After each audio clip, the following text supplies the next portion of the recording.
There's some tomfoolery afoot regarding your friendly neighborhood video game company, Epic Games. They recently laid off a buku of people because of this reason right here. This tweet is not a joke. They're telling the truth. Unironically, this is the cause of a whole lot of people losing their jobs. I know you have a lot of questions. Allow me to break it down for you.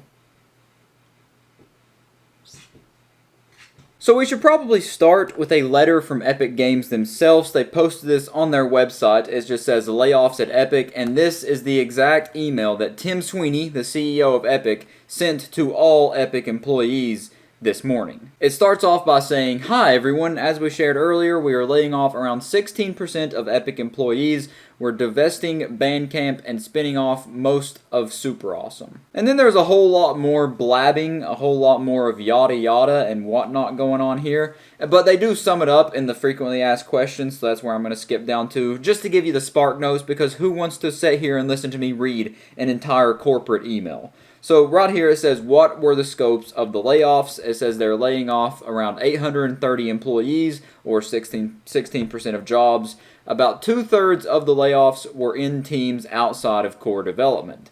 Around 250 people are leaving Epic through our...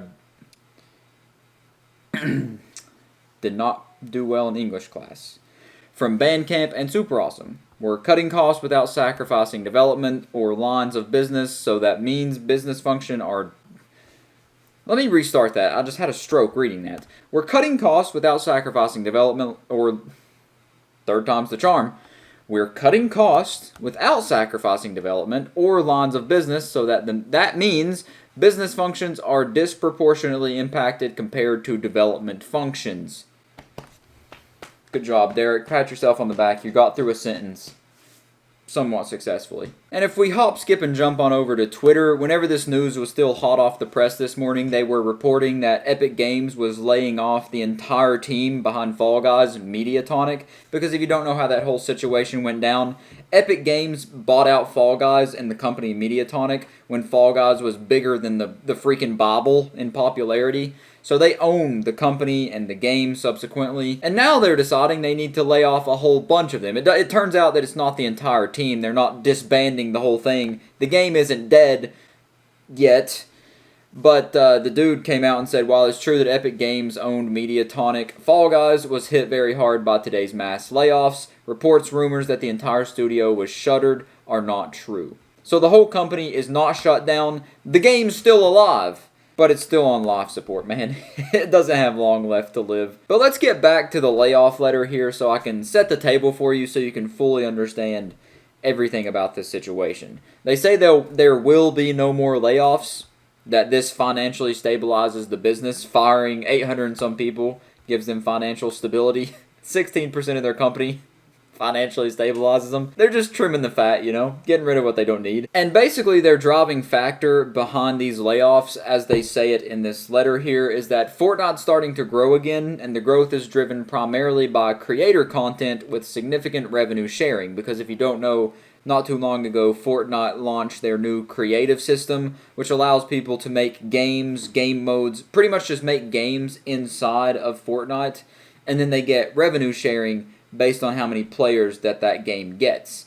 And it seems that people are playing that a whole lot more than they are the normal Battle Royale now, as Fortnite started to dwindle since its absolute meteoric popularity. It was bigger than Taylor Swift, bigger than Michael Jackson probably for a period of time.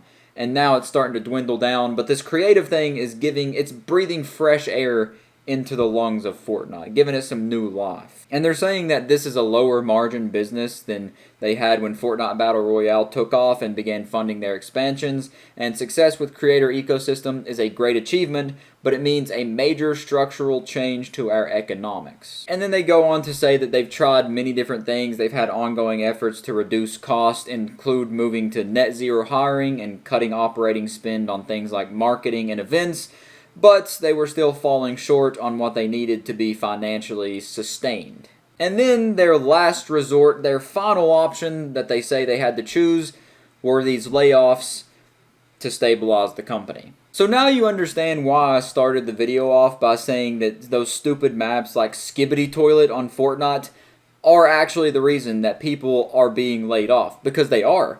the whole revenue sharing model that they're having to go on, because that's what's making their business successful right now, results in them having to lay off a bunch of people because they're having to give pieces of that revenue to the creators who are making games like Skibidi Toilet in Fortnite, and even this stupid one right here, this war crime known as Baby Run, that this person posted and said, Epic Games getting employees fired while giving money to people that make these atrocities in Fortnite leaves me speechless.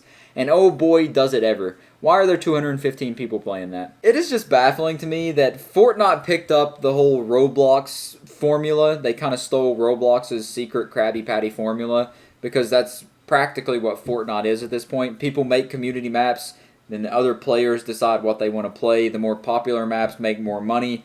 It's exactly like Roblox. They can just make whatever, people can play whatever.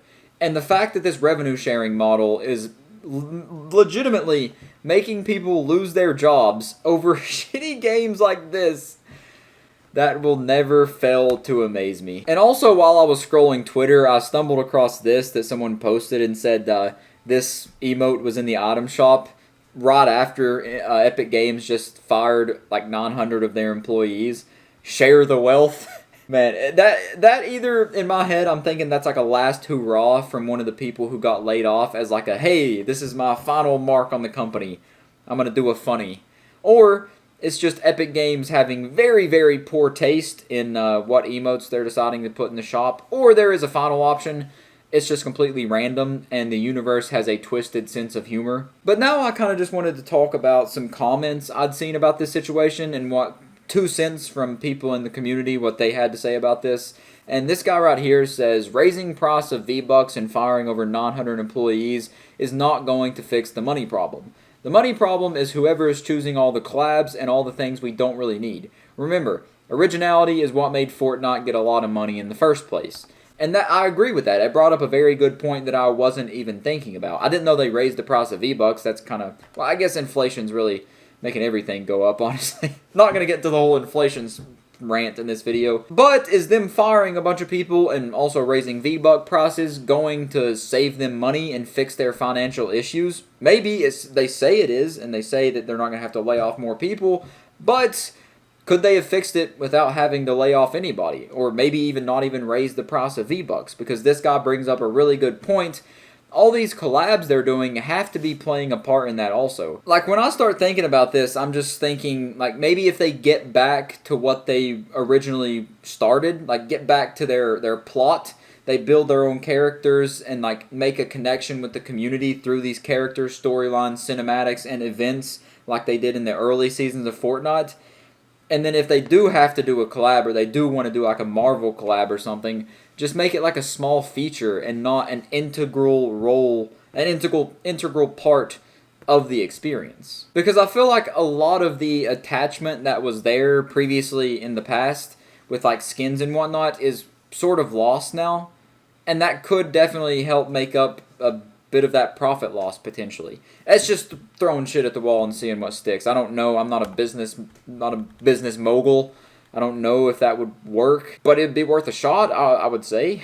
Anyways, I'm not here to tell a multi-billion-dollar company how to run their business. There's probably a bunch of different ways they could have went about it. They did what they did. Their decision's final. People are losing their jobs. What can you do? I can't do nothing about it. Sure as hell I can't. But the last thing I want to show you is where a similar situation happened regarding Nintendo and their boss at the time. This happened back in 2014. Satoru Iwata, he cut his pay in half after poor fiscal results regarding the Wii U. He ended up slashing his pay in half after a 30% slump in profit over a 9-month fiscal period that ended in December 31st of 2013. And that's just, honestly, I think that's a great move as a CEO. It shows that you care about your company, and not only your company, but your employees. That's a great move. And it kind of does just like put in perspective and make you think that maybe Tim Sweeney is being a bit of a greedy little Grinch, you know, a goblin for those gold coins. And maybe he could have cut his own pay and kept a bunch of those employees, or even all those employees. But, you know, like I said, the ship's already sailed. That boat's already left the port. What can you do? Shitty things happen all the time. But then someone also did reply to this tweet and said, as someone who worked at Nintendo at the time, This gesture meant everything. Iwata was and remains a rare breed. So yeah, once again, just want to praise Iwata for his amazing job there. That's a baller move. Probably one of the best CEO moves I've ever seen. Kind of makes me think that maybe not all CEOs are evil, mustache-twirling villains. Most of them are. Most of them deserve to be cut in half, not just their salaries.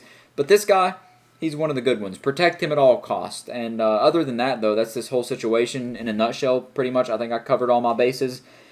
Catch you in the next one.